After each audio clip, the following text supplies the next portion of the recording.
Our big story tonight at 5, it's in a historic turn of events. That's what SNAP, the Survivors Network of Those Abused by Priests, is calling the release of thousands of pages of documents related to child sex abuse. In them are the names and files from priests with substantiated allegations of sexual abuse. But SNAP says it's still not satisfied. Tami Hughes is live at Cathedral Square to explain why not. Yeah, what the Milwaukee Archdiocese has finally agreed to do is release documents related to diocesan priests, which means priests directly under the Archdiocese. But SNAP says there is much more of this story they need to tell. This is a sudden and dramatic shift.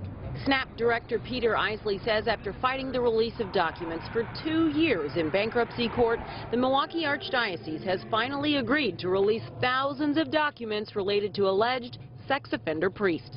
These people behind me that are responsible for this day, they're the ones that forced this day to happen, and it has taken years and years for it to take place.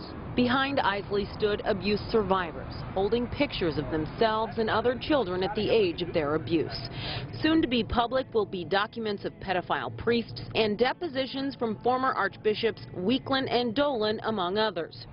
Though it is historic, Isley says it's only half the story.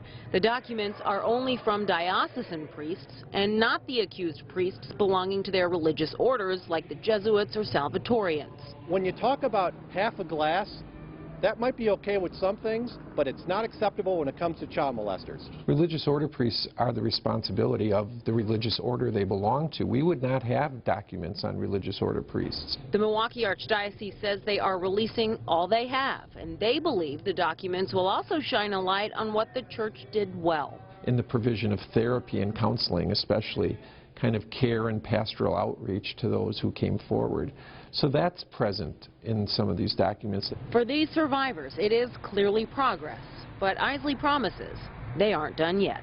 We are halfway to the goal. And I want to be clear, the Archdiocese itself says these are documents related to substantiated allegations of abuse.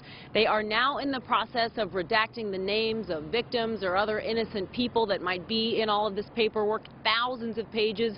So it could take some time, but the deadline for them to be released is July 1st. Reporting live at Cathedral Square, I'm Tami Hughes, Fox 6 News. Thank you, Tami. The requirement that forces